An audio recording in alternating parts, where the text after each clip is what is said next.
Claire discovered the emails at 2 in the morning. James was moving to New York without her. But the lessons she learned from this heartbreak changed everything. Because sometimes, losing someone is the only way to find yourself.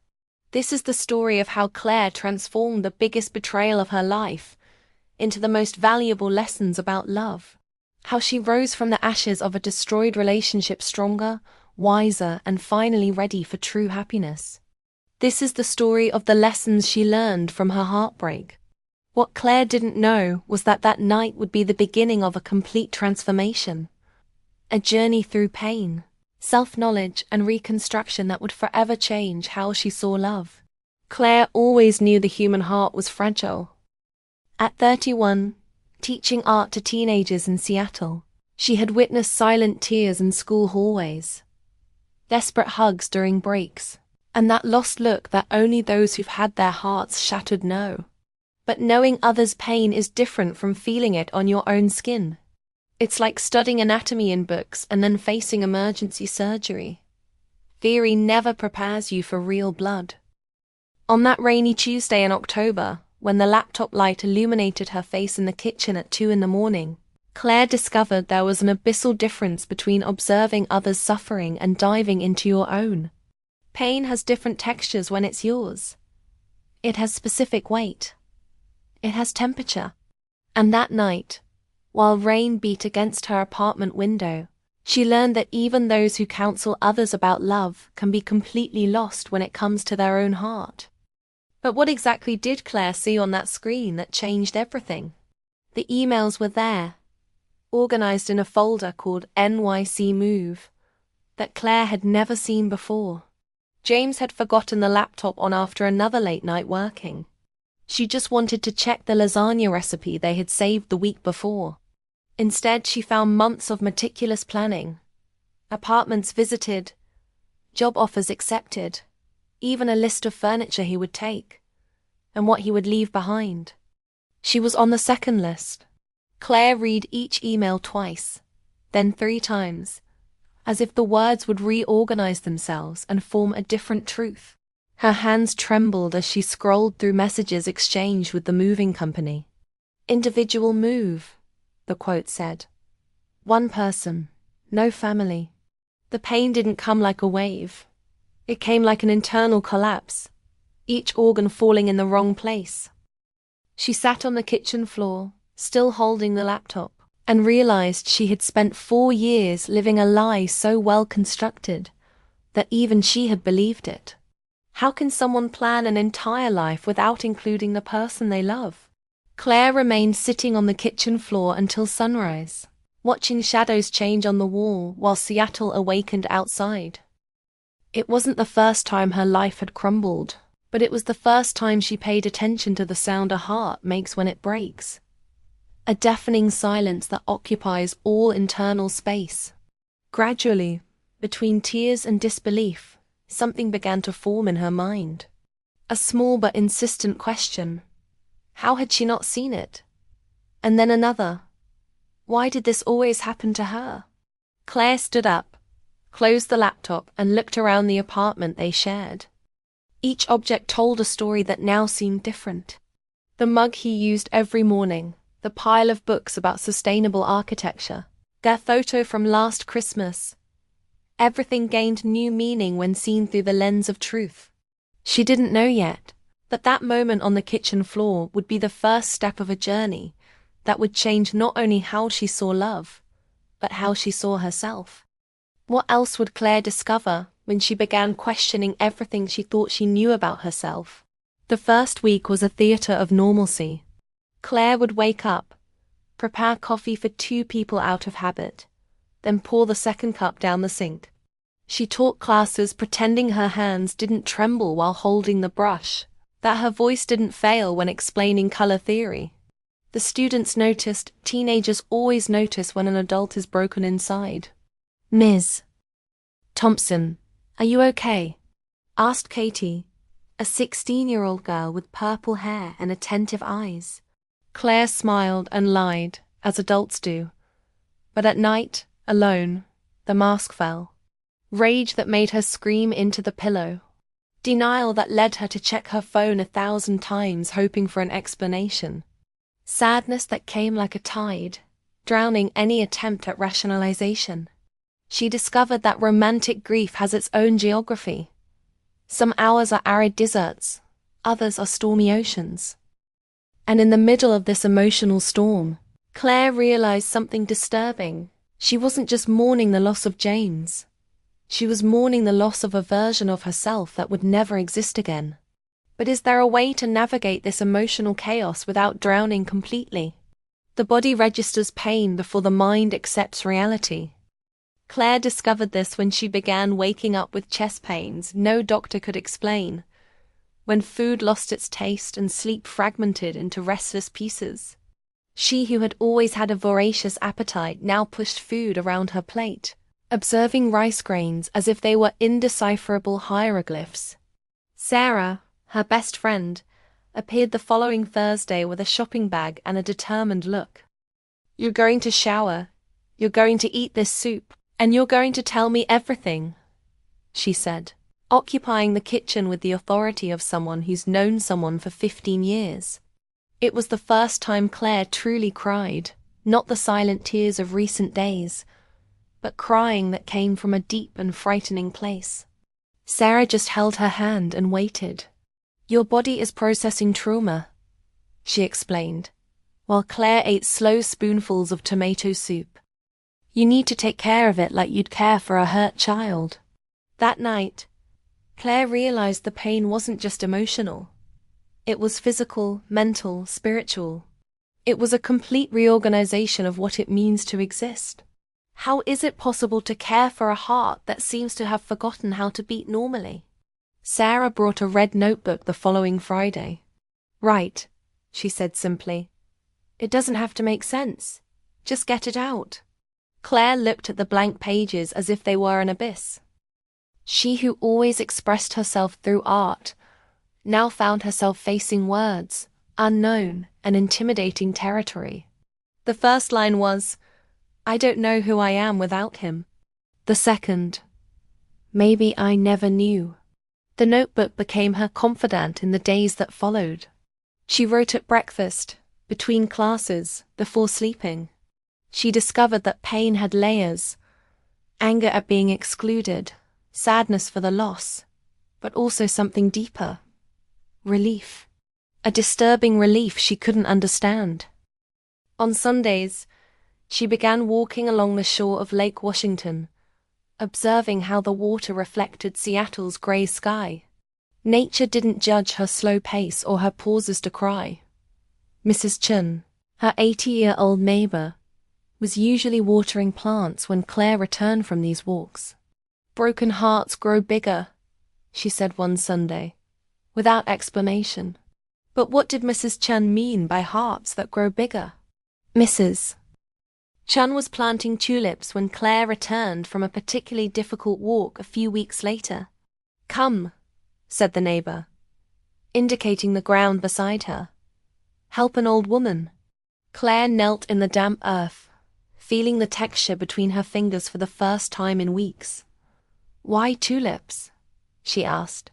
"Because they die completely in winter," Mrs. Chun replied. "But they always come back different, bigger, more colorful."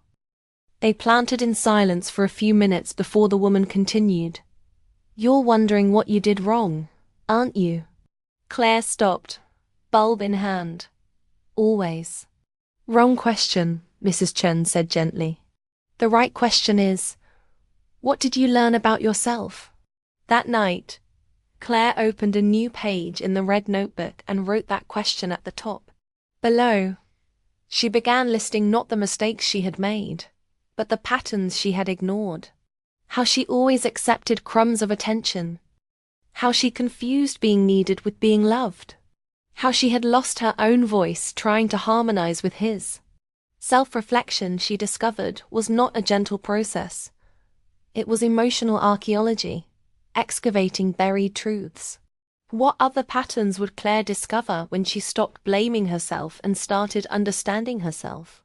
The pattern revealed itself on a rainy Tuesday in December. While Claire organized drawers, a desperate attempt to control something in her life.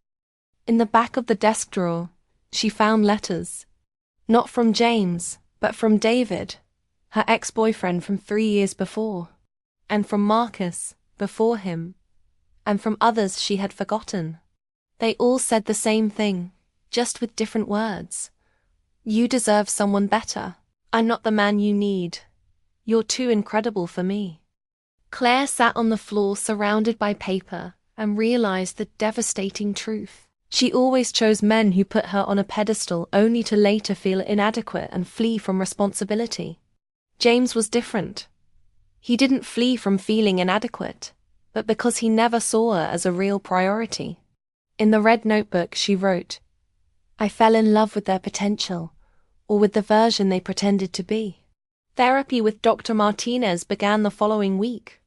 Have you ever wondered why you accept crumbs of attention? He questioned in the first session. Claire had no answer, but for the first time, she had the courage to ask the right question.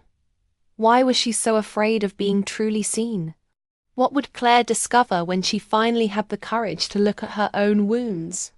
Forgiveness came gradually, like spring in Seattle, imperceptible at first, then impossible to ignore. Claire was painting on a Sunday in January when she realized she had spent the entire morning without thinking about James. The canvas in front of her showed colors she hadn't used in months. Vibrant yellows, hopeful greens.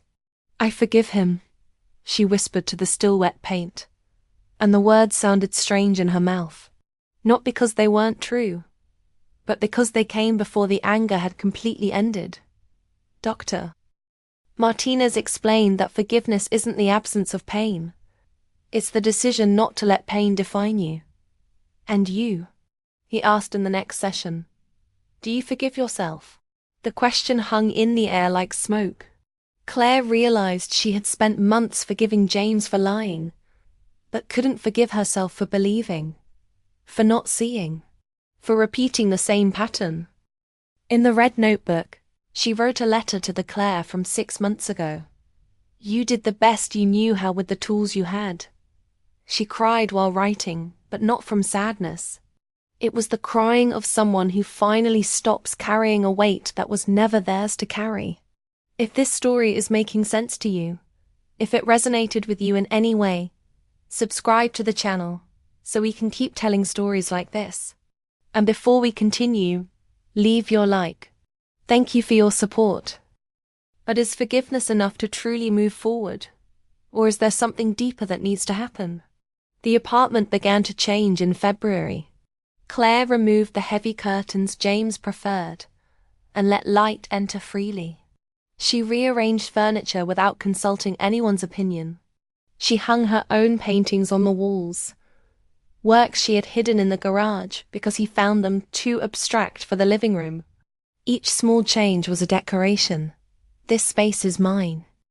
But the real transformation happened on a Saturday afternoon, when Claire was trying a new recipe and realized she was humming. She who hadn't sung in years, who had silenced her own voice so as not to bother anyone. The music came out naturally, off-key and joyful. You seem different, Sarah observed during dinner. More present. Claire understood what her friend meant. For months, she had lived as an edited version of herself, cutting pieces that didn't fit the relationship. Now, for the first time in years, she felt complete. Not because someone completed her, but because she finally stopped fragmenting herself. The pain, she realized, hadn't just broken her heart. It had broken the walls she herself had built around who she really was. What else would Claire rediscover about herself when she stopped living to please others? The list had been stuck to the refrigerator for 3 months, but Claire only truly saw it one April morning. Things to do when life returns to normal, written in the careful handwriting of someone who believes normalcy is something you recover, not something you create. She laughed reading the items. Travel to Italy, learn pottery, visit more museums. As if James had been an obstacle to these things, when in reality, she herself had been. On Monday, Claire enrolled in a nighttime pottery class. On Wednesday, she bought tickets to Rome. Solo trip. No detailed plans. By the end of the week, she had visited 3 art galleries she always wanted to see. "Are you chasing lost time?" asked Dr. Martinez. "No," Claire replied, surprised by the clarity of her own answer. "I'm running toward who I always was." The difference was subtle but fundamental. She wasn't trying to compensate for years of self-denial. She was finally aligning her actions with her real values. She discovered she liked waking up early to paint, that she preferred poetry books to novels, that her own company was more interesting than she had imagined. Each autonomous choice was a small revolution. But how do you distinguish between rediscovering who you are and inventing a new version of yourself? Independence arrived disguised as small moments. Claire eating alone at the Thai restaurant without feeling watched. Choosing movies at the cinema based only on her own taste. Deciding to paint her nails blue because she liked the color, not because it matched something. Mrs. Chen observed the transformation from the yard. "You walk differently," she commented while watering the daffodils. "How so?" "Your steps make more noise. People who hide step softly." Claire stopped walking and realized it was true. There was a new solidity in her movements, a presence that hadn't existed before. Self-love, she discovered, wasn't a feeling. It was a daily practice. It was waking up and choosing to treat herself with the same kindness she would treat a dear friend. It was stopping apologizing for taking up space. It was understanding that loneliness and being alone were completely different things.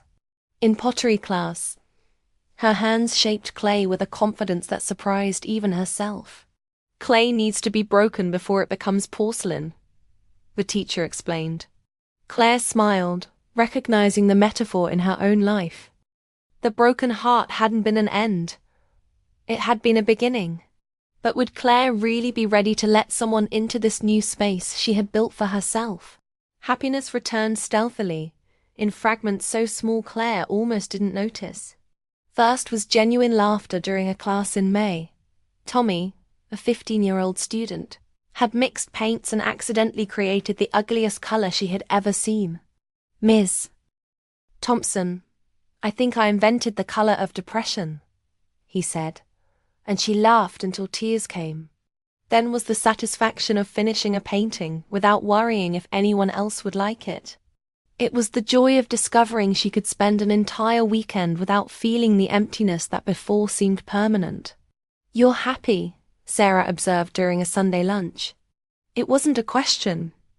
It was a statement. Claire stopped with her fork in the air, analyzing the affirmation. "I think I am," she replied, surprised. Happiness hadn't arrived as a moment of revelation, but as a change in internal temperature. Something you only notice when you stop being cold. She wasn't happy because she had overcome James. She was happy because she had found a version of herself that could live without needing external validation. The broken heart wasn't her identity. It was just an experience that had transformed her. But would Claire be able to trust someone again without losing this connection with herself? Healing didn't follow a schedule. Claire learned this in May when she woke up crying for no apparent reason, 3 weeks after feeling completely recovered. "Healing isn't linear," said Dr. Martinez. Self-compassion was the hardest lesson. Claire, who had always been patient with her students, understanding with friends in crisis, discovered she was ruthless with herself. "I should have gotten over this already," she wrote in the red notebook on a particularly difficult Tuesday. On the next page, she responded as if she were her own best friend. "You're healing at your own pace, and that's perfect." But in July, something changed. Claire realized she had spent an entire week without thinking about James, without checking his social media, without comparing herself to the life he was building in New York. More importantly, she had made decisions based only on what she wanted, without considering the opinion of an imaginary man in her head. Mrs. Chen, watching Claire plant new flowers in her own garden, smiled approvingly. Gardens need time, she said. But when they're ready, they naturally attract butterflies. Claire understood she wasn't looking for love. She was ready to recognize it if it appeared. And when love appeared again in her life, would Claire know how to recognize it differently? David appeared on a Thursday in August, buying paint at the same store Claire had been frequenting for months. She had seen him before, always on Thursdays, always hesitant between colors. This time, he asked about brushes with genuine curiosity. "Do you teach?"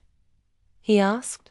"I'm a teacher," Claire replied, and something about the naturalness of the conversation surprised her. When he invited her for coffee, she almost said yes automatically, then stopped. "Can I think about it?" she asked. David smiled. "Of course, I'm not in a hurry." The difference was there. She didn't feel urgency to please, didn't analyze every word looking for approval. At home, Claire made a list in the red notebook. What I know about love now. The first item, true love doesn't make me disappear. The second, I am complete alone, so anyone who enters my life will be a bonus, not a necessity. On Friday, she called David. Yes to coffee, but let's go slowly. And for the first time, Claire knew that slowly was exactly the right speed for a heart that had learned to value itself. After all, what were the most transformative lessons that Claire will carry forever in her reconstructed heart?